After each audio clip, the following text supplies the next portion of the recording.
अस्सलाम वालेकुम रहमतुल्लाहि व बरकातुहू। उम्मीद करती हूँ आप सब लोग खैरियत से होंगे और गायनी के सेकंड लेक्चर में स्वागत है आपका। आप लोगों ने मैंने आपसे फर्स्ट लेक्चर में कहा था अगर आपको ऐसे समझ आ रही है तो ठीक, अगर नहीं आ रही तो मुझे बताएं।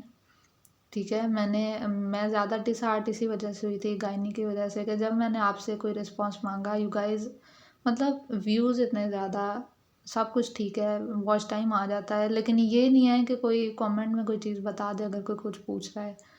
मैं एक ब्लैंक टनल में जा रही हूँ, ठीक है, मुझे नहीं पता कि मैं सही कर रही हूँ, आपको समझ आ रही है नहीं आ रही है। मैं आप लोगों से पूछती हूँ, you guys don't even respond, तो ऐसे तो नहीं चलता ना। तो मैंने आप लोगों से पूछा था तो फिर आप लोगों ने रिस्पॉन्ड नहीं किया। आई थॉट कि आप लोगों को नहीं चाहिए ये वीडियो, तो मैंने नहीं बनाई। तो अभी कुछ मेरी फ्रेंड्स को चाहिए थी तो इसलिए मैं बना रही हूँ, वरना रिस्पॉन्ड आपका अभी भी नहीं है, कोई भी आपने किसी ने रिस्पॉन्ड नहीं किया। Then anatomical and physiological changes of pregnancy, second lecture है ये, कि हमने देखना है प्रेगनेंसी के अंदर जो फीमेल है उसमें क्या, फीमेल और जो फीटस है उसमें क्या एनाटॉमिकल और फिजियोलॉजिकल चेंजेस आती हैं। सबसे पहले प्रेगनेंसी के बारे में थोड़ा सा दोबारा से। A human pregnancy is calculated as usually lasting about 40 weeks और 280 days. Pregnancy is divided for the purpose of description and discussion into 3 month period or trimesters. It culminates in labor and the delivery of the fetus and placenta and is followed by a peripurium, a period of 6 to 8 weeks during which time the remaining changes of pregnancy revert. मतलब कि जो है पहले labour होती है, फिर उसके बाद जो है डिलीवरी वगैरह हो जाती है, प्लेसेंटा वगैरह जो डिटैच होनी है वो हो गई थी, हमने देख लिया था डिलीवरी कैसे हुई थी, ठीक है। उसके बाद जो है ये शायद स्पेलिंग गलत लिखे हुए हैं, प्री प्योरियम या पता नहीं क्या है, ये पीरियड आता है 6 से 8 हफ्ते का। जो पहले चेंजेस ड्यूरिंग प्रेगनेंसी आई थी अब वो रिवर्स भी होने होते हैं, ठीक है। तो वो इस पीरियड के अंदर जो है रिवर्स हो जाती हैं। For the first 8 weeks it is usual to call the developing baby an embryo. पहले 8 हफ्ते जो प्रेगनेंसी के दौरान जो पहले 8 हफ्ते होते हैं उसमें जो बच्चा है उसको हम एम्ब्रियो कहते हैं, उसके बाद उसको फीटस कहते हैं। तो यहाँ पे उन्होंने थोड़ी सी तकरीबन सारी चेंजेस जो हैं, मेजर जो चेंजेस आती हैं बच्चे के अंदर ड्यूरिंग प्रेगनेंसी, वो लिखी है कि फ़र्स्ट 3 वीक्स के अंदर बच्चे का लेंथ कितनी है, 0.2 सेंटीमीटर्स, मतलब बहुत छोटा है। एम्ब्रियो हैज़ प्रिमेटिव सर्कुलेशन, कि उसकी सर्कुलेशन अभी प्रिमेटिव हैं, उसकी अपनी जो है वो अभी डेवलप नहीं हुई। 4 वीक्स के अंदर क्या होता है, उसका हेड, ट्रंक और टेल डिफ्रेंशिएट हो जाते हैं, कि 4th वीक के अंदर ये इतना पता चलना शुरू हो जाता है कि ये हेड है, ये ट्रंक का एरिया है और ये टेल है, ठीक है। 6 वीक्स के अंदर लिम्स के बर्ड्स ग्रो करना शुरू हो जाती हैं, कि वो जो है हमने कहा है ट्रंक और टेल बन गया है, वहाँ से बर्ड्स बनती हैं जहाँ से लिम्स ने निकलना है, ठीक है, बनना है बाद में। 8वें हफ्ते के अंदर क्या होता है, नाउ कॉल्ड अ फीटस। अब हमने कहा था 8 हफ्ते तक एम्ब्रियो है, अब हम इसे फीटस कहना शुरू करेंगे। अब इसके पास क्या है, आइलेट्स, यहाँ पे वो स्पेलिंग मिस्टेक्स हैं काफ़ी, मैंने ठीक नहीं की, मैं बस वैसे यूज़ कर लिए। तो आईलिड्स होती हैं बच्चे के पास, ईयर्स होते हैं, एक्सटर्नल जेनिटेलियाज वगैरह डेवलप हो गए हैं 8वें हफ्ते के अंदर, ठीक है। अब 12वें हफ्ते में क्या है कि उसके fingers, to nails, bones, cartilage, ये सब बन रहा है, ठीक है। कि अब देखें 12th वीक आ गया है तो उस बच्चे का जो एक छोटा सा, हमने कहा था कि उसके सिर्फ पहले हेड, ट्रंक और टेल डिफ्रेंशिएट हुई, फिर वहाँ से बर्ड्स बनी, ठीक है। फिर अब आहिस्ता आहिस्ता उसके क्या आईलेट्स वगैरह आ गए हैं, एक्सटर्नल जेनिटेलियाज भी आ गए। अब क्या है कि वो जो हमने उसके जो बाजू हैं वहाँ पे फिंगर्स भी बन चुकी हैं, टोज बन चुके हैं, वहाँ पे नेल्स आ चुके हैं, बोन्स बनने लग गई हैं, उनमें कार्टिलेज भी बनने लग गया है। उसके बाद 16 वीक के अंदर क्या होता है, बच्चा क्वाइट स्ट्रांगली मूव करता है, ठीक है। मूवमेंट स्टार्ट हो गई है बच्चे की, पहले भी करता है लेकिन वो मूवमेंट फीमेल को इतनी फील नहीं होती है, लेकिन 16 के बाद जो है वो फील होना शुरू हो जाती है। 20 में hair eruption, vernix depositing start हो जाती है, कि वर्निक्स के जो हेयर्स हैं यानी सर के बाल जो हैं वो भी स्टार्ट हो गए हैं। 28 वीक्स के अंदर एसेंशियल डेवलपमेंट कंप्लीट हो जाती है, कि जितनी भी उसकी डेवलपमेंट थी वो कंप्लीट हो गई है जितनी चाहिए थी। 36 वीक तक अब क्या है कि उसका बल्क ही इंक्रीज़ हो रहा है बच्चे का। ये साथ साथ जो है वो उन्होंने 20 वीक्स में वेट भी दिखा है कि 500 ग्राम्स होता है, दैन 1250, दैन 25 और 35। सो मेजर चीज़ें जो हैं आपको ये अंदाज़ा तो होना चाहिए कि किस वीक में क्या हो रहा है। ठीक है, अगर बिल्कुल रट्टा नहीं मारा, लेकिन ये एक स्टोरी है, आप स्टोरी को तो ज़हन में रख सकते हैं कि अब देखें उसकी डेवलपमेंट कंप्लीट होगी, अब सिर्फ बल्क इंक्रीज़ हो रहा है और 40 में तो फुल टर्म बेबी बन चुका है। ठीक है, तो अब इसकी डिलीवरी का टाइम है। तो एंडोक्राइन, अब हम हर सिस्टम में जो चेंजेस आती हैं फीमेल के उस प्रेगनेंसी के पीरियड के दौरान हम वो देखेंगे। सबसे पहले एंडोक्राइन सिस्टम है, अफेक्ट्स ऑफ प्रोजेस्टेरोन 1। ठीक है, अब प्रोजेस्टेरोन का क्या इफेक्ट आता है फीमेल की बॉडी के ऊपर? Reduction in tone of smooth muscle. सबसे पहला इफेक्ट क्या है? आपके स्मूथ मसल्स की टोन कम हो जाती है। अब स्मूथ मसल्स जहाँ जहाँ पे भी हैं वहाँ वहाँ मसले आएंगे, मतलब चेंजेस आएंगी। सबसे पहले फूड में stay longer in the stomach. क्यों? क्योंकि पेरिस्टाल्टिक एक्टिविटी रिड्यूस हो गई है। किस वजह से? स्मूथ मसल्स क्या हैं, वो उनकी टोन कम हो गई है। वो टोन कम हुई है, स्मूथ मसल्स जो हैं उनकी पेरिस्टाल्सिस, जो आपकी गट है वहाँ पे पेरिस्टाल्सिस स्लो हो गई है। तो अब जो फीमेल का जो वो खाना खाती है वो जल्दी डाइजेस्ट नहीं होता, ज़्यादा देर उसके स्टमक में रहता है। Water absorption in the colon is increase leading to tendency to constipation. ठीक है, वाटर एब्जॉर्प्शन ज़्यादा हो गई है, अब कॉन्स्टिपेशन इन फीमेल्स को ज़्यादा होना शुरू हो जाती है। Uterine muscle tone is reduce, uterine activity is damped down. ठीक है, वहाँ के भी यूट्राइन जो मसल्स हैं वो भी जो हैं अपनी टोन छोड़ गए हैं। डिट्रूजर मसल्स जो हैं उनकी टोन कम हो गई है। Dilation of ureters favouring urine stasis with elongation to accommodate the increasing size of the uterus. ठीक है, कि अब आपकी यूट्रस की डायलेशन जो है वो इंक्रीज़ हो गई है, उसके साथ साथ क्या हो रहा है? यूरिन स्टेसिस ज़्यादा हो गई है। ठीक है, क्यों ऐसा हो रहा है कि बेबी अब ज़्यादा जगह ले रहा है ना, तो यूट्रस ने डायलेट होना है, तो उसकी डायलेशन इंक्रीज़ हो रही है। दिस में contribute to the likelihood of urinary tract infections. ठीक है, कि जो आपकी जो यूरिन स्टेसिस होना शुरू हो गई है, कि जब यूट्रस का साइज़ बड़ा होता है तो फिर उसकी वजह से प्रेशर आता है। ठीक है, आपके यूरिटर्स पर और यूरिथ्रा पे और जो ब्लैडर है, तो उसकी वजह से यूरिन स्टेसिस ज़्यादा हो जाती है और इसकी वजह से यूटीआईज होने के चांसेस बढ़ जाते हैं, यूरिन जो रुका हुआ है। तो यूरिथ्रल टोन रिडक्शन विच में रिजल्ट इन स्ट्रेस इनकॉन्टिनेंस, के जो फीमेल्स होती हैं, आपने सुना ही होगा, प्रेग्नेंट फीमेल जो होती हैं उनसे यूरिन जो होता है वो कंट्रोल नहीं होता ज़्यादा देर, कि स्ट्रेस की कंडीशन में इनकॉन्टिनेंस हो जाती है। तो इसका रीज़न यही है कि जो प्रोजेस्टेरोन हार्मोन है उसने उनकी मसल्स की टोन कम की हुई है। उसके अलावा reduce tone in smooth muscle of the blood vessel walls leading to dilation of blood vessels, जिसकी वजह से इनका बीपी लो रहता है अक्सर। ठीक है, तो अब आपने मसल्स देखें जहाँ जहाँ पे थे वहाँ वहाँ अफेक्ट हो रहा है। ठीक है, सेकंड उन्होंने क्या कहा है? इंक्रीज इन टेम्परेचर हो जाता है प्रोजेस्टेरोन की वजह से, बॉडी टेम्परेचर तकरीबन 0.5 से 1 डिग्री सेल्सियस उनका इंक्रीज हो जाता है। Reduction in alveolar and arterial partial pressure of carbon dioxide tension, यानी कि हाइपर वेंटिलेशन। सो ये फीमेल जो होती हैं ये तेज़ तेज़ सांस लेना शुरू कर देती हैं इस फेज़ के अंदर। उसके अलावा development of the breast alveolar and glandular milk producing cells, के जो ब्रेस्ट हैं उनकी भी साथ साथ जो है वो साइज़ इंक्रीज़ हो रहा होता है। ठीक है, उनकी डेवलपमेंट हो रही होती है। हार्मोन्स का ही इफेक्ट है ये। इंक्रीज स्टोरेज ऑफ फैट, ये भी इंक्रीज़ हो रहा होता है। तो ये सारे इफेक्ट्स किसके थे? प्रोजेस्टेरोन के। उसके बाद ईस्ट्रोजन हार्मोन्स होते हैं, उसका क्या इफेक्ट है? Increase in growth of uterus and breast ducts, कि इनका काम है यूट्रस की ग्रोथ कराना, उसके साथ साथ ब्रेस्ट की डक्ट्स को ग्रो कराना। Increasing level of prolactin to prepare breast for lactation, estrogens में असिस्ट मैटरनल कैल्शियम मेटाबॉलिज्म। एक तो कैल्शियम मेटाबॉलिज्म में थोड़ा बहुत इनका रोल तो होता ही है, उसके अलावा इनका क्या काम है कि प्रोलैक्टिन का लेवल इंक्रीज़ करना है ताकि जो ब्रेस्ट हैं वो तैयार हो जाए लैक्टेशन के लिए आफ्टर जो है बर्थ, बेबी बर्थ। में prime receptor sites for relaxin, for example pelvic joints, joint capsule, cervix, के रिलैक्सिन हार्मोन्स जो होते हैं उनके लिए ये प्राइमरी साइट्स भी प्रोवाइड करता है ईस्ट्रोजन। और उसकी वजह से हम कहते हैं ना कि जो प्रेग्नेंट फीमेल्स होते हैं उनके जॉइंट्स लूज़ हो जाते हैं। ठीक है, इनको डिसलोकेशंस के चांसेस ज़्यादा हो जाते हैं। क्यों? क्योंकि ये जॉइंट्स में रिलैक्सिन डिपॉजिट करा रहा है, ये उनका ईस्ट्रोजन हार्मोन। ठीक है, इंक्रीज वाटर रिटेंशन में cause sodium to be retained. अब वाटर रिटेंशन ज़्यादा हो गई है, इस वजह से क्या होगा कि सोडियम रिटेन रहेगी। Higher levels result in increase vaginal glycogen predisposing to thrush. ठीक है, कि अगर इनका हाई लेवल हो जाएगा तो क्या होगा? वेजाइना में ग्लाइकोजन, वेजाइनल ग्लाइकोजन का लेवल इंक्रीज हो जाएगा और थ्रश हो सकता है। सो ये एस्ट्रोजन का इफेक्ट था। अब रिलैक्सिन का हार्मोन का क्या इफेक्ट होता है? Relaxin gradual replacement of collagen in target tissue, for example pelvic joints, joint capsule, cervix, with a remodelled modified form that has greater extensibility and pliability. कि relaxin की एक मॉडिफाइड फॉर्म होती है जो कि जॉइंट्स में और जो आपके कैप्सूल्स वगैरह हैं, सर्विक्स है, वहाँ पे ये हो रहा है, डिपॉजिट हो रहा है।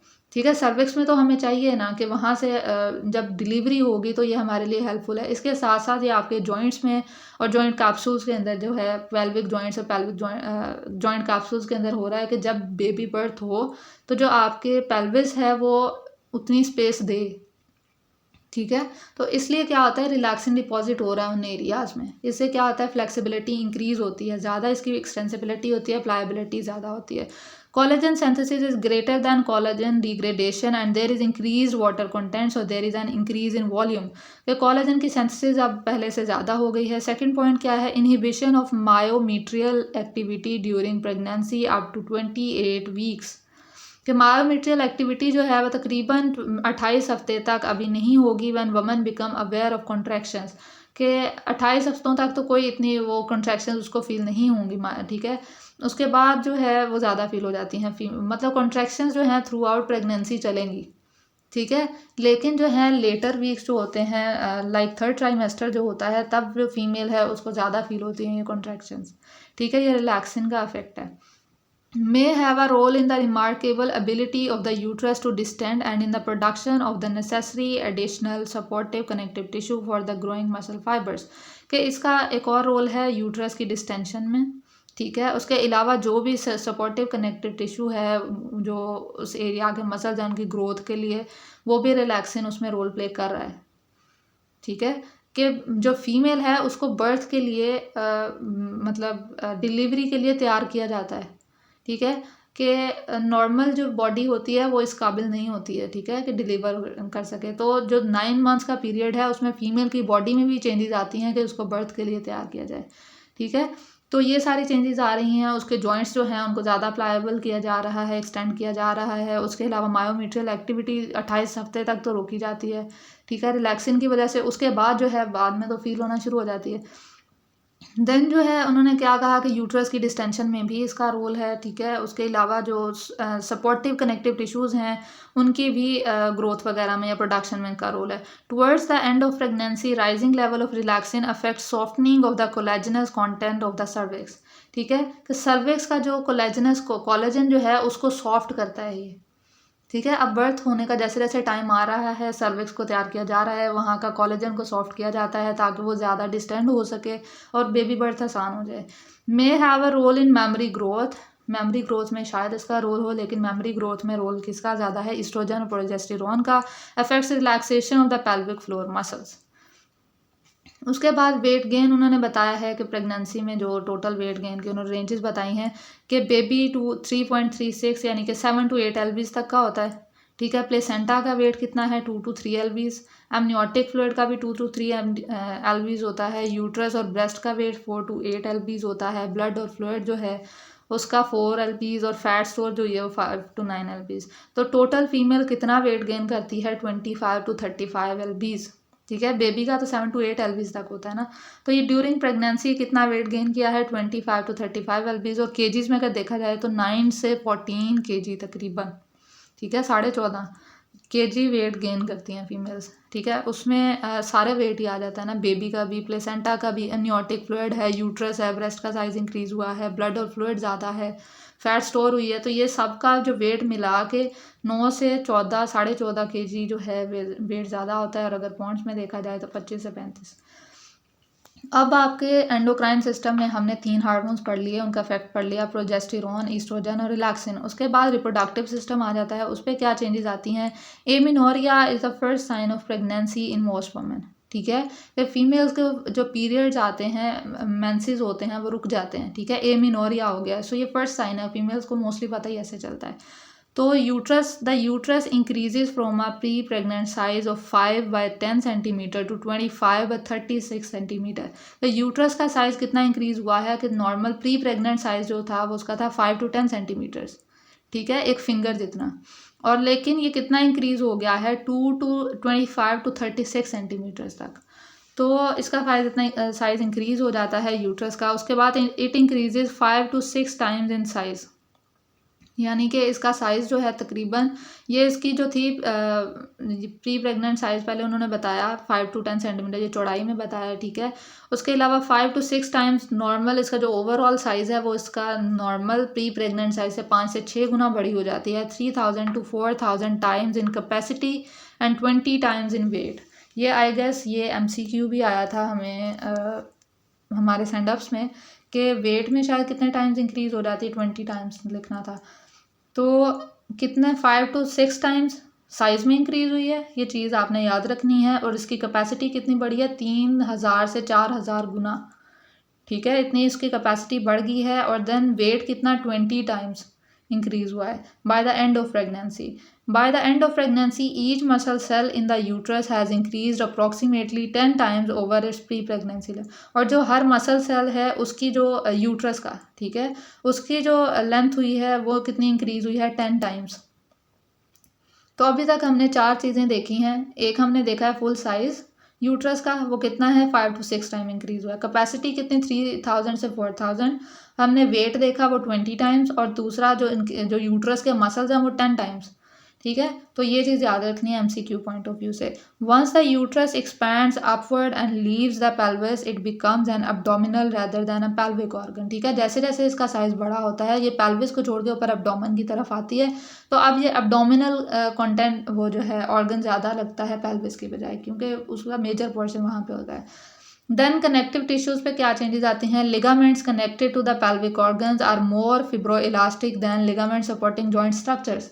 कि बाकी जो लिगामेंट्स हैं उससे ज़्यादा पेल्विस के लिगामेंट्स ज़्यादा इलास्टिक होते हैं। क्यों? क्योंकि हमने पीछे पढ़ा रिलैक्सिन का इफेक्ट है ये, ठीक है। The facial tissues which surround and enclose the organs in a continuous sheet also include a significant amount of smooth muscle fibres, ठीक है। कि जो सराउंडिंग जो फेशिया है जो इन ऑर्गन्स को कवर कर रहा है, आपके रिप्रोडक्टिव ऑर्गन्स को, जो एरिया इस एरिया के इर्द गिर्द जो कनेक्टिव टिश्यू है आपका, जो फेशियाज हैं उनके अंदर क्या है, उन्होंने कहा है include a significant amount of smooth muscle fibres, ठीक है। उनमें अब स्मूथ मसल फाइबर्स भी मौजूद हैं कनेक्टिव टिश्यू के साथ साथ। The round broad and uterosacral ligament in particular provide suspensory support for the uterus, ठीक है। जो यूट्रोसेक्रल लिगामेंट है ये राउंड होता है। आप लोग एनाटमी अगर आपने देखी हो, यूट्रस की पढ़ी हो, वैसे हम लोग DPT वाले हैं तो हम लोग इसको इग्नोर कर जाते हैं, ठीक है। यूट्रस को हमने इतने गौर से नहीं पढ़ा। वहाँ पे एक लिगामेंट मौजूद होता है यूट्रोसेक्रल लिगामेंट, जो कि यूट्रस को सैक्रम के साथ कनेक्ट करता है, ठीक है। नाम से हमें पता चल जाता होता है। सो यूट्रोसेक्रल लिगामेंट जो है इसका क्या काम है, सस्पेंसरी सपोर्ट देता है यूट्रस को अपनी जगह पे होल्ड वगैरह कराने में। देन पल्मोनरी सिस्टम जो है उसका क्या रोल है, हार्मोनल इन्फ्लुएंसेस क्या आते हैं पल्मोनरी सिस्टम पे। Hormone changes affect pulmonary secretions and rib cage position, कि जो फीमेल है उसकी रिब केज की पोजीशन और सेकंड पल्मोनरी सेक्रीशंस जो हैं ये इन पे चेंजेस आती हैं हार्मोन्स की वजह से। Oedema and tissue congestion of the upper respiratory tract begin early in pregnancy. हमने कहा सेक्रीशंस चेंज होती हैं, सेक्रीशंस पे अफेक्ट होता है हार्मोन्स का। जो क्या चेंजेस हैं, एडीमा हो सकता है या टिश्यू कंजेशन हो सकता है अपर रेस्पिरेटरी ट्रैक्ट में, ठीक है, अर्ली प्रेगनेंसी में because of hormonal changes. Hormonally stimulated upper respiratory hyper secretion also occurs. वही बात कि हार्मोन्स की वजह से हाइपर सेक्रेशन हो सकती है अपर रेस्पिरेटरी ट्रैक के अंदर, और उसी की वजह से एडिमा और टिश्यू कंजेशन होती है। चेंजेस इन रिब पोजीशन, हमने कहा कि सेक्रेशन के अलावा जो चेंज आता है वो है रिब्स की पोजीशन में। Are hormonally stimulated and occur prior to uterine enlargement, के यूट्रस से पहले जो है आपका जो रिब्स हैं उनकी भी पोजीशन चेंज हुई है, ठीक है। क्यों ऐसा हुआ है कि कुदरत ने ये सीन बनाया है कि जो फीमेल है उसकी जब रिब्स साइड पे हो जाएंगी, ठीक है, तो जब यूट्रस बड़ी होगी तो उसने आना है एब्डोमेन में, ठीक है। तो रिब्स पहले से ही अल्लाह पाक ने ऊपर जगह बना दी है कि एब्डोमिनल कंटेंट जब ऊपर की तरफ आएंगे तो रिब्स के पास इतनी जगह है, रिब्स खुल जाती हैं, ठीक है, साइडों पे चली जाती हैं, तो इसकी वजह से स्पेस बढ़ जाती है और मसला नहीं होता, ठीक है। यूट्रस की इनलार्जमेंट से पहले रिब्स की जो है वो चेंजेस आ जाती है, रिब की पोजीशन चेंज हो जाती है। The sub costal angle progressively increase, ठीक है। The ribs flare up and out, ribs खुल जाती हैं, ठीक है, फ्लेयर अप करती हैं थोड़ा ऊपर की तरफ और आउट की तरफ, बाहर की तरफ। The antero posterior and transverse chest diameter each increase by 2 centimetre, ठीक है। एंटीरो पोस्टीरियर डायमीटर कितना इंक्रीज हुआ है, 1 इंच तक या 2 सेंटीमीटर तक। तो और दूसरा ट्रांसवर्स, चौड़ाई में कितना ज़्यादा हुआ है, वो भी 2 centimetre. Total chest circumference increases by 5 to 7 centimetre, कि आपकी जो चेस्ट है उसका सर्कमफ्रेंस जो है 5 to 7 सेंटीमीटर इंक्रीज हो गया है। ठीक है, रीज़न यही है कि जब एब्डोमिनल कंटेंट ऊपर आएंगे तो ये जो चेंजेस हैं, रिब्स जो हैं वो जगह बना रही हैं। ठीक है, तो आपकी चेस्ट का सर्कमफ्रेंस जो है ये कितनी चौड़ी हो जाती है, 5 से 7, टोटल जो है 5 to 7 सेंटीमीटर इंक्रीज हो जाता है इसका circumference, and doesn't always return to pre pregnant state. ठीक है, कि हमेशा ये नॉर्मल की तरफ से नहीं आ जाता। हम कहते हैं कि बहुत सारी चीज़ें रिवर्स हो जाती हैं, लेकिन ये जो है रिब्स की पोजीशन जो चेंज हुई है वो चेंज नहीं होती अक्सर। ठीक है, नॉर्मल पे नहीं आती। The diaphragm is elevated by 4 centimetre, this is a passive change caused by the change in rib position. कि जब रिब्स जो हैं वो ऊपर गई हैं, डायफ्राम भी तो साथ ही लगा हुआ है ना, तो तकरीबन 4 सेंटीमीटर ऊपर चला जाता है ये। ठीक है, पैसिवली रिब्स की हेल्प से। अब रेस्पायरेशन पे क्या इफेक्ट होता है, respiration rate is unchanged but depth of respiration increases. ठीक है, स्पीड वही है लेकिन डेप्थ बढ़ गई है। Tidal volume and minute minute ventilation increases but total lung capacity unchanged और स्लाइटली डिक्रीज। कि टोटल लंग कैपेसिटी ठीक है, वही है जैसी पहले थी, लेकिन जो टाइडल वॉल्यूम है या मिनट वेंटिलेशन है वो इंक्रीज हो गई है। कि आप लोग देखा ही होगा कि ये जो फीमेल्स हैं ये दूसरों से थोड़ा गहरे सांस लेती हैं। ठीक है, और जैसे जैसे प्रेगनेंसी बढ़ती है ये सांस तेज़ होना शुरू हो जाता है। ठीक है, हाइपर वेंटिलेशन वगैरह स्टार्ट हो जाती है। तो टाइडल वॉल्यूम और मिनट वेंटिलेशन तो इंक्रीज होती है, लेकिन टोटल लंग की कैपेसिटी वही है। कैपेसिटी कम हो सकती है थोड़ी सी, या तो वही रहेगी या थोड़ी बहुत कम हो जाएगी। There is a 15 to 20% increase in oxygen consumption. कि ऑक्सीजन कंजम्पशन जो है वो इंक्रीज, वो जो डेप्थ इंक्रीज हो रही है, रेस्पायरेटरी रेट इंक्रीज हो रहा है। वजह क्या है कि ऑक्सीजन की डिमांड बढ़ गई है। कि अब जो है वो उस एक बॉडी ने ऑक्सीजन यूटिलाइज नहीं करना, उसके लिए एक बॉडी अंदर है। ठीक है, अब उस पूरे जो फीटस है या जो एम्ब्रियो है उसको भी चाहिए ऑक्सीजन। तो 15 to 20% ऑक्सीजन की डिमांड बढ़ जाती है। Natural state of hyper ventilation exists throughout pregnancy to meet the oxygen demand of pregnancy. ठीक है, हाइपर वेंटिलेशन की एक स्टेट तकरीबन कंटिन्यू ही रहती है इसमें। The work of breathing increases because of hyperventilation. Dyspnea is present with mild exercise as early as 20 weeks into the pregnancy. कि जो स्टार्टिंग 20 वीक्स होते हैं अगर उसमें आप एक्सरसाइज वगैरह कराएं तो डिस्निया होता है। ठीक है, कि अभी बॉडी कॉप अप कर रही है ना, तो जैसे जैसे लेटर हो गया तो फिर बॉडी बर्दाश्त कर लेती है, लेकिन स्टार्टिंग पे क्या होता है कि डिस्निया हो जाता है अगर, क्योंकि वर्क ऑफ ब्रीदिंग पहले ही ज़्यादा है। ठीक है, जब आप एक्सरसाइज वगैरह करोगे तो वर्क ऑफ ब्रीदिंग आपने और बढ़ा दिया है। ठीक है, तो डिस्निया हो सकता है, तो एक्सरसाइज अगर करनी है तो वो तरीके से। अब जीआईटी पे क्या चेंजेस आते हैं, नोजिया और vomiting is not necessarily restricted to the early morning not does it always cease. कि ज़रूरी नहीं है कि सुबह सुबह नोजिया और वॉमिटिंग हो, और ये भी नहीं है कि हर वक्त होता रहे, या फिर मतलब इसका कोई पता नहीं है, कभी भी हो सकती है नोजिया और वॉमिटिंग होती हैं फीमेल्स को। By the 16th week it can be aggravate by certain foods even by their odours and by iron tablets, and if inappropriately managed in severe can lead to maternal dehydration और malnutrition। के तकरीबन 16th week तक क्या होता है कि females को कुछ खाने की चीज़ों की वजह से हो जाती है, वॉमिटिंग होना शुरू हो जाती है। ठीक है, किसी चीज़ की स्मेल से, किसी खाने की स्मेल से ये जो है नोजिया और वॉमिटिंग स्टार्ट हो जाती है। मोस्टली आयरन टैबलेट से होती है, आयरन टैबलेट्स की स्मेल इस तरह की होती है। ठीक है, तो उससे भी नोजिया स्टार्ट हो जाता है। तो अगर इसको मैनेज नहीं करोगे, क्योंकि फीमेल्स फिर चीज़ों को अवॉइड करती हैं। ठीक है, आयरन टैबलेट्स अगर स्मेल की वजह से उनको नोजिया होता है वो नहीं खाएंगी। ठीक है, तो इसको मैनेज करना ज़रूरी है, नहीं तो क्या हो जाएगा, डिहाइड्रेशन हो जाएगी, मैल न्यूट्रिशन का शिकार हो जाएंगी वो। वेट लॉस होता है जीआईटी की वजह से। The gut motility is decrease increase absorption of water and a consequent. ये हमने कहाँ पे पढ़ा था, स्टार्ट पे जब हमने प्रोजेस्टेरॉन हार्मोन पढ़ा था, हमने कहा था कि वो क्या करता है, स्मूथ मसल्स की एक्टिविटी को कम कर देता है। सो उससे क्या होता है कि गैस्ट्रिक मोटिलिटी डिक्रीज हो जाती है और वाटर की एब्जॉर्प्शन ज़्यादा हो जाती है। ठीक है, गट में, तो उसकी वजह से कॉन्स्टिपेशन ज़्यादा हो जाती है। मोस्टली फीमेल शिकायत करती हैं हमें कॉन्स्टिपेशन रहती है प्रेग्नेंट फीमेल्स, तो उनका रीज़न ये हार्मोनल इफेक्ट है। Predisposition to constipation, gastric reflux और हार्टबर्न में रहता है। Salivation may be increased. Encourage a well balance diet with plenty of fibre. The average weight gain is between 10 and 12 kg। वो हमने पीछे भी पढ़ लिया कि 10 से 14 वहाँ पे तकरीबन लिखा हुआ था, 14.5। तो इतना वेट गेन तो होता है एवरेज। उन्होंने कहा है कि इस कंडीशन में फाइबर डाइट जो होती है वेल बैलेंस्ड तो होनी चाहिए, बैलेंस डाइट तो लेनी है, ठीक है। और फाइबरस डाइट से क्या होगा कि कॉन्स्टिपेशन जो है उसका हल यही है, ठीक है, फाइबरस डाइट लें। उसके बाद यूरिनरी सिस्टम पे क्या इफेक्ट आता है, kidneys the kidney increase in length bye 1 centimetre, ठीक है। जो किडनीज हैं उनका लेंथ इंक्रीज हो जाती है। यूरिटर्स पे क्या इफेक्ट आता है, enter the bladder at a perpendicular angle because of uterine enlargement, कि अब ये यूट्रस इनलार्ज हो गया है ना, तो अब ये बिल्कुल परपेंडिकुलर एंगल पे जाके जो है यूट्रस के उसके अंदर ब्लैडर के अंदर जा रही हैं, ठीक है। पहले जो था ये एंगल के साथ जाती हैं, ठीक है, लेकिन अब ये बिल्कुल सीधा परपेंडिकुलर जा रही हैं। क्यों? क्योंकि बीच में क्या है, यूट्रस का साइज इंक्रीज हो गया है, तो इस वजह से ब्लैडर जो है उस पर इफेक्ट भी ज़्यादा है। दिस में result in reflux of urine out of the bladder and back into the ureter, कि जब एक सीधी सी आ रही है ना, तो अब ऊपर से गिर रहा है, तो जब ब्लैडर भर जाएगा तो रिफ्लक्स भी हो सकता है, ऊपर को वापस भी जा सकता है। पहले एंगल से आती है, ठीक है, तो वापस जाने के चांसेस बहुत कम होते हैं। लेकिन प्रेगनेंसी में जो है रिफ्लक्स होने के चांसेस ज़्यादा होते हैं।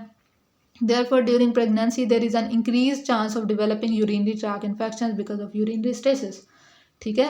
इसी की वजह से यूरिनरी स्टेसिस होना शुरू हो जाती है, या जो यूरिन वापस जाने की वो करता है, तो फिर उसकी वजह से क्या है, आपके यूरिटर्स में या आगे आपकी यूरीथ्रा में जो है, या उसके अलावा यूरिनरी ट्रैक जो है वहाँ पे इन्फेक्शन हो सकते हैं।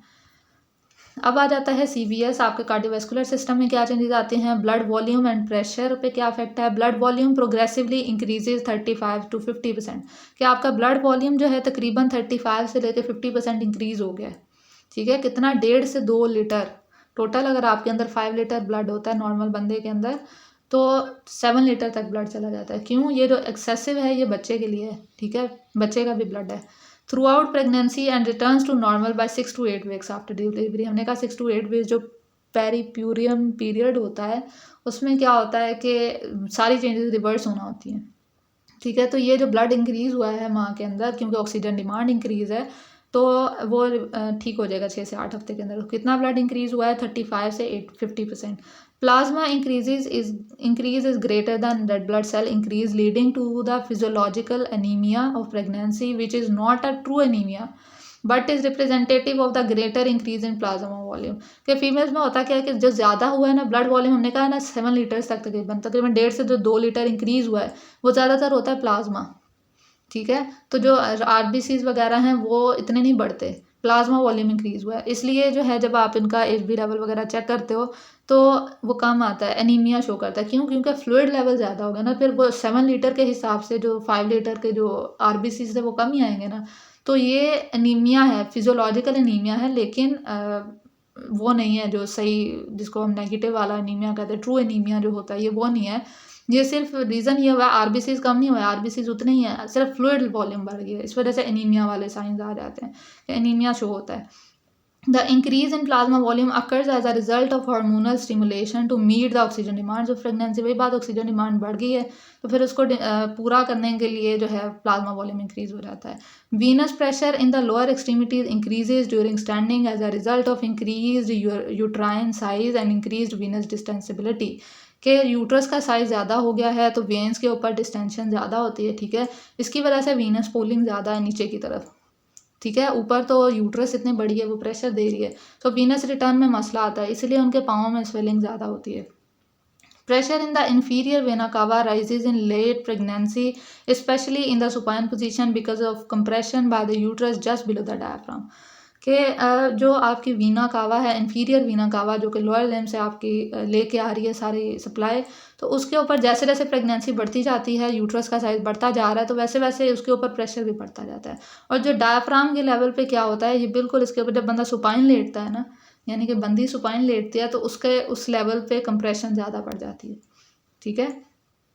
In some women, the decline in venous return and resulting decrease in cardiac output may lead to symptomatic supine hypotensive syndrome। कि ये जो मसला है ना, जो वीनस रिटर्न में मसला आ रहा है सुपाइन लाइन में, ठीक है, कि ये आपकी वीना कावा पे कंप्रेशन बढ़ रहा है, उसकी वजह से क्या होता है कि फीमेल्स में सुपाइन लाइन में हाइपोटेंसिव सिंड्रोम होती है, ठीक है। सुपाइन हाइपो, जब वो सुपाइन लेटेंगी BP लो हो जाएगा, ठीक है। रीज़न क्या है? वीनस रिटर्न नहीं आ रहा है। The aorta is partially occluded in the supine position, जहाँ से वीना कावा जा रही है डायफ्राम के अंदर, तो एओर्टा भी तो आ रही है ना, तो पार्शली ये भी एक्लूड हो जाती है। Blood pressure decrease early in the first trimester, there is a slight decrease of systolic pressure and a greater decrease of diastolic pressure. वही रीज़न कि जो वीनस रिटर्न है उस पर इफेक्ट आ रहा है ना, तो इस वजह से डायस्टोलिक प्रेशर जो होता है वो ग्रेटर ज़्यादा कम हो जाता है, लेकिन जो है जो सिस्टोलिक है वो इतना कम नहीं होता, लेकिन बीपी कम होता है। हम कहते हैं ना फीमेल्स को हाइपोटेंशन होती है, वेजोडाइलेशन, जो हमने पीछे हार्मोन्स में भी पढ़ा, तो बीपी कम होता है, टोन कम हो जाती है ना, उसकी वजह से वेजोडाइलेशन हो जाती है। ये प्रोस्टाग्लैंडिन का इफेक्ट था। Blood pressure reaches its lowest level approximately midway through pregnancy and then rises gradually from mid pregnancy to reach the pre pregnant level approximately 6 weeks after delivery. कि मिड ऑफ प्रेगनेंसी तक BP कम ही होता रहता है females का। First trimester में तो जल्दी स्टार्ट हो जाता है ना, हमने ऊपर भी पढ़ा, लेकिन जो है मिड ऑफ प्रेगनेंसी तक जो है ये डाउन होता रहता है, बीपी हाइपोटेंशन की शिकायत रहती है, लेकिन मिड के बाद जो है उसका बीपी जो है अब रेज करना स्टार्ट हो गया। ठीक है, तो बीपी जो है वो कब तक उसका फिर नॉर्मल की तरफ आएगा, 6 वीक्स ऑफ आफ्टर डिलीवरी तक जाके। ठीक है, जो प्री प्यूरियम पीरियड है, पता नहीं मैं इसको सही प्रोनाउंस भी करती हूँ कि नहीं, यही कुछ है इस पीरियड के अंदर। Although cardiac output increases, blood pressure decreases because of venous distensibility। के जैसे जैसे cardiac output increase होगा आपका बीपी कम होगा venous distensibility की वजह से। अब हार्ट पे क्या इफेक्ट है, heart size increases and the heart is elevated because of the movement of the diaphragm. कि अब हार्ट भी एलिवेट कर गया है, कि नीचे से डायफ्राम अगर ऊपर आया है तो फिर हार्ट पे भी इफेक्ट आएगा, तो फिर हार्ट भी एलिवेट हो जाता है। उसके अलावा इसका साइज भी इंक्रीज हो गया है। Heart rhythm disturbances are more common during pregnancy. Heart rate usually increases 10 to 20 beats per minute. कि हार्ट अब कितना उसका रेट इंक्रीज हुआ है, 10 से 20 beats per minute by full term and return to normal levels within 6 weeks after delivery. और ये वही बात प्रीप्यूरियम पीरियड जो भी है उसमें ये नॉर्मल आता है तकरीबन 6 हफ्ते के बाद, लेकिन जो है इंक्रीज़ कितना किया है, 10 से 20 beats per minute. Cardiac output increases 30 to 60% during pregnancy and is more significantly increase when a woman is in the left side lying position. या cardiac output left side lying position में जो है वो ज़्यादा हो जाएगी ना, कि वो ग्रेविटी असिस्टेड भी हो जाती है, तो 30 to 60% उसकी कार्डियक आउटपुट भी इंक्रीज है। कि जो ऑक्सीजन डिमांड बढ़ी है उसको कॉप अप करने के लिए रेस्पायरेशन बढ़ी है, उसको फिर हार्ट जो है उसका उसकी भी कार्डियक आउटपुट बढ़ेगी तो उतनी फिर ब्लड जाएगा, फिर सारा ब्लड इतना बड़ा है, ये सारा सीन जो है उसी ऑक्सीजन की डिमांड को पूरा करने के लिए हो रहा है। ठीक है, तो कार्डियक आउटपुट 30 to 60% इंक्रीज हुई है। Most significantly increase when a woman is in the left side lying position in which the uterus places the least pressure on the aorta। और इसमें क्या होता है कि यूट्रस जो है एओर्टा पे प्रेशर नहीं डालती इतना। ठीक है, सुपाइन में सबसे ज़्यादा आता है ना, तो लेफ्ट साइड लाइंग पोजीशन में लीस्ट प्रेशर आता है, तो उसकी वजह से जो है कार्डियक आउटपुट मैक्स हो जाती है। अब मस्क्यूलोस्केलेटल सिस्टम पे क्या इफेक्ट आते हैं, abdominal muscles. Abdominal muscles, particularly both sides of the rectus as well as linea alba, are all subjected to significant biomechanical changes and become stretched to the point of their elastic limit by the end of pregnancy।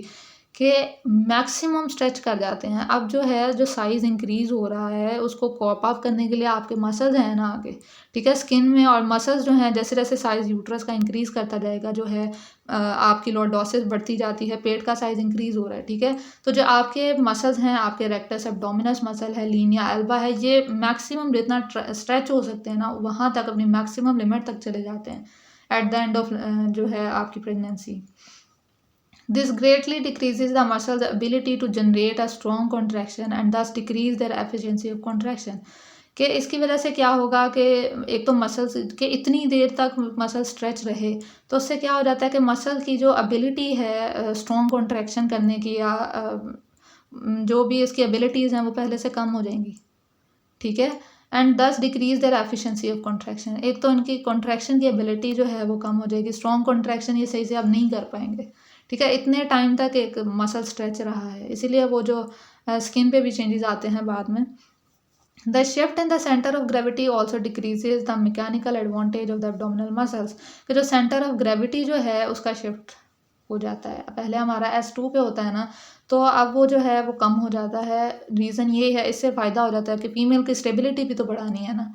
ठीक है, तो उसकी वजह से आपका centre of gravity जो है वो शिफ्ट हो जाता है और ये एब्डोमिनल मसल्स के लिए एडवांटेज होता है। ये आपके मसल्स हैं, ठीक है, ये जो है लीनिया एल्बा होती है, ये रेक्टस एब्डोमिनस है। तो जब पेट आगे की तरफ आएगा यही मसल्स है ना जिन्होंने कॉन्ट्रैक्ट होना है, स्ट्रेच होना है, सॉरी। देन पेल्विक फ्लोर के मसल्स आ जाते हैं। Pelvic floor muscles in their anti gravity position must withstand the total change in weight. The pelvic floor drops as much as 2.5 centimetre as a result of pregnancy. जब pregnancy है, अगर आगे की तरफ पेट निकल रहा है तो नीचे पेल्विस पे भी प्रेशर है, ठीक है। तो जो आपके जो एंटी ग्रेविटी पोजीशन यानी कि बंदी जब खड़ी है तो उसके जो मसल्स हैं वो इतने स्ट्रांग होने चाहिए कि टोटल चेंज इन वेट को विदस्टैंड कर सकें, जितना भी उस बंदी का वेट इंक्रीज होता है उसको विदस्टैंड कर सकें ये। The pelvic floor drops as much as 2.5 centimetre as a result of pregnancy. Pregnancy की वजह से मैक्स जो है कितना डाउन हो जाता है, 2.5 सेंटीमीटर। अब कनेक्टिव टिश्यू और जॉइंट्स में क्या चेंजेस आते हैं? Hormonal influences on the ligament is profound, producing a systemic decrease in ligamental tensile strength. Tensile strength कम होना शुरू हो जाती है। Joint laxity has been measured in multiple joints during pregnancy and postpartum. These changes in joint stability have been noted as much many as 4 months postpartum. के changes जो आती हैं, हमने कहा रिलैक्सिन का इफेक्ट है, ठीक है। तो चेंजेस आते हैं तकरीबन 4 माह तक रहती है ऑपरेशन के बाद भी, यानी कि बर्थ के बाद भी। The thoracolumbar fascia is lengthened via its connection to the abdominal wall which diminish its ability to support and stabilize the trunk effectively। कि जो आपका thoracolumbar fascia था, ठीक है, अब क्या हुआ है कि जैसे जैसे एब्डोमिनल वॉल जो है इसका कनेक्शन भी है ना, अगर आपको एनाटमी याद हो तो thoracolumbar fascia जो है आपके एब्डोमिनल वॉल के साथ कनेक्ट था, ठीक है। तो जैसे जैसे जो है प्रेगनेंसी बढ़ती है वैसे वैसे जो है आपके मसल्स खींच रहे हैं, ठीक है, स्ट्रेच हो रहे हैं, वैसे वैसे इस पर भी स्ट्रेच आता है, ठीक है। क्यों? क्योंकि ये एब्डोमिनल वॉल के साथ कनेक्टेड है। और इसकी वजह से क्या होगा कि इसका जो ट्रंक को सपोर्ट करने के जो जो एक्टिविटी है वो काफ़ी हद तक कम हो जाती है। क्यों? क्योंकि ये पहले से ही स्ट्रेच पोजीशन में है। किस वजह से? वो जो आपकी एब्डोमेन का साइज इंक्रीज हो रहा है। Joint hypermobility occurs as a result of ligamentous laxity and may predispose the patient to injury। ठीक है, कि जो जॉइंट्स की मोबिलिटी इंक्रीज हो गई है, इतनी ज़्यादा लैक्सिटी है, तो फिर तो फीमेल्स जल्दी से वो हो सकती हैं, इंजर हो सकती हैं, तो ये नुकसान भी है। And may dispose the patient to injury especially in weight bearing joints of the back, pelvis and lower extremities. उसके बाद थर्मोरेगुलेटरी सिस्टम पे क्या इफेक्ट आता है? मेटाबॉलिक रेट जो है during pregnancy, basal metabolic rate and heat production increase. An additional intake of 300 calories per day is needed to meet the basic metabolic needs of pregnancy. कि अगर normal हमारा 1200 है, फ़र्ज़ करें कैलोरीज हैं, मुझे एग्जैक्ट नहीं पता, तो 1200 अगर नॉर्मल है तो 300 ऐड करनी पड़ेंगी आपको, 1500 डेली की, ठीक है। कि जो 300 कैलोरीज को ऐड किया वो बेबी के लिए है, ठीक है। अगर आप उतनी ही अपनी डिमांड रखते हैं, आपका मेटाबॉलिक रेट इंक्रीज हो गया, आपकी डिमांड बढ़ गई है, लेकिन आपकी जो ईटिंग हैबिट्स हैं और सारा कुछ वैसे तो बढ़ ही जाती हैं, हार्मोनल इफेक्ट होता है, लेकिन अगर पहले जैसी रहती हैं तो क्या होगा कि मैल न्यूट्रिशन का शिकार हो जाएगी बंदी। In pregnant women normal fasting blood glucose levels are lower than non pregnant women, ठीक है। इनका जो नॉर्मल फास्टिंग ग्लूकोज लेवल है वो उनसे कम हो जाता है, ठीक है। Changes in posture and balance, posture में भी चेंजेस आती हैं फीमेल के अंदर। सेंटर ऑफ ग्रेविटी हमने कहा shifts upward and forward because of the enlargement of the uterus and breast, ठीक है। एक तो यूट्रस का साइज इंक्रीज हो गया है, दूसरा ब्रेस्ट का साइज इंक्रीज हो गया है, तो ये क्या होगा?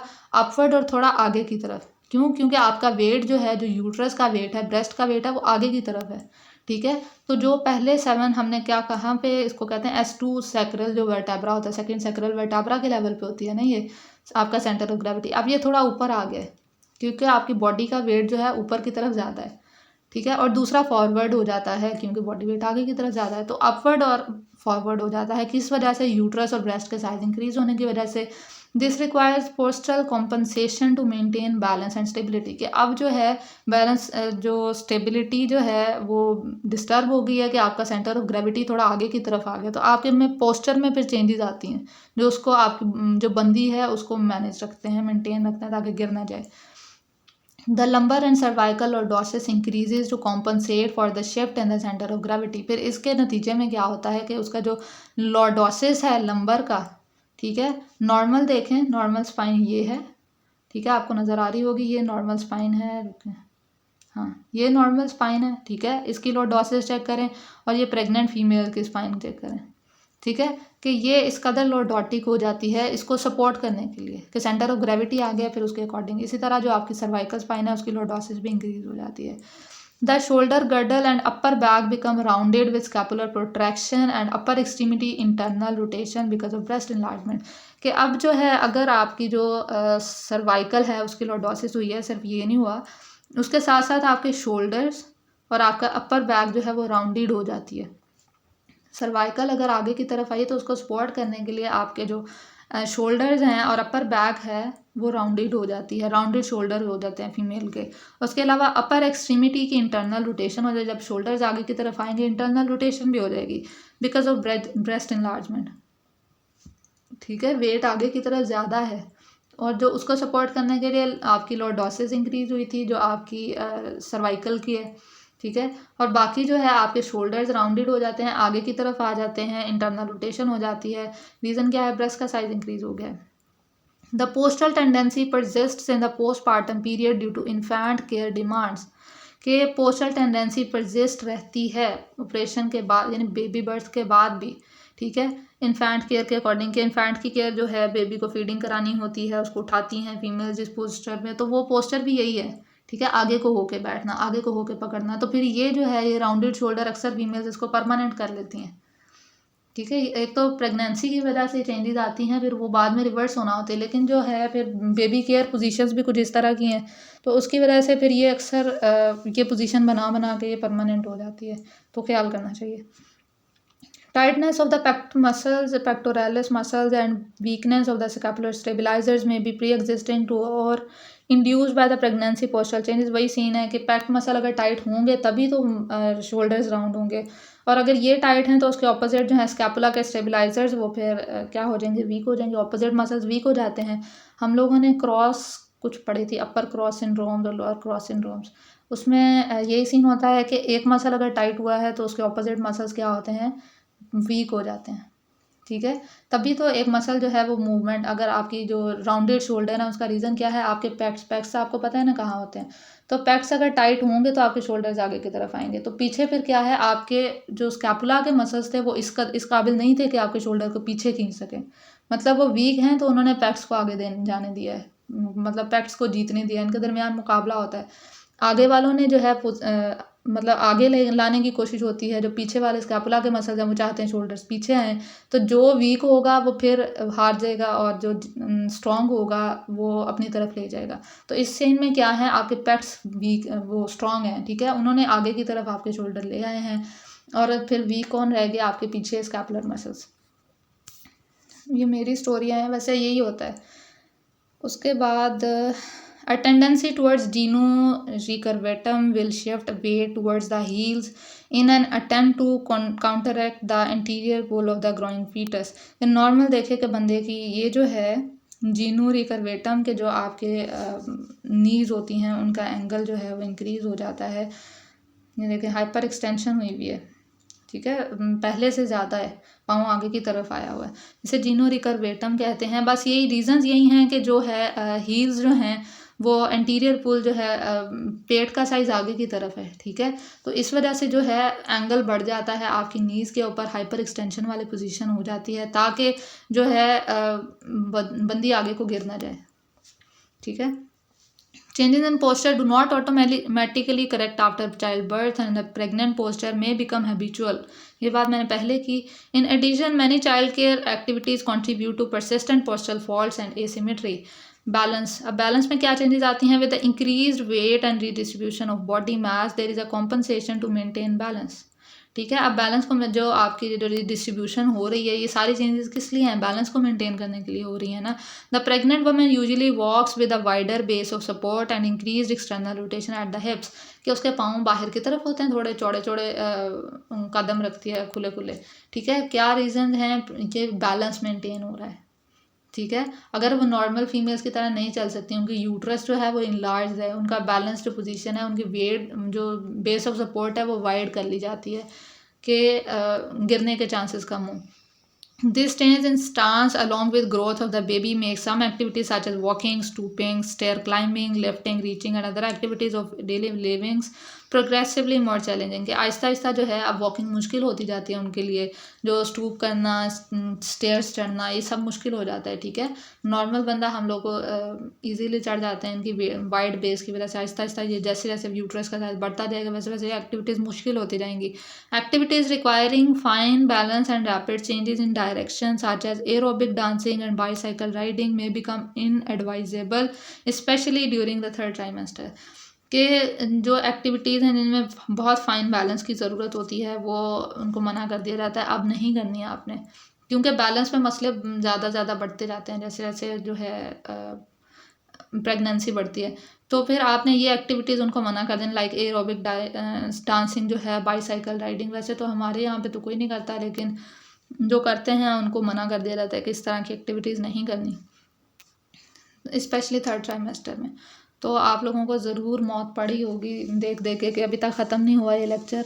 तो मेरी कोशिश थी कि एक में ही कवर हो जाए, क्योंकि स्टोरी लीड कर रही थी, तो फिर दो में करके तो फिर आपको भी उलझन होती है मेरी वो स्टार्ट वाली टोन सुन के, और फिर अस्सलाम वालेकुम कैसे हैं आप लोग और ये वो, तो वो सब कुछ फिर ऐड करना पड़ता है।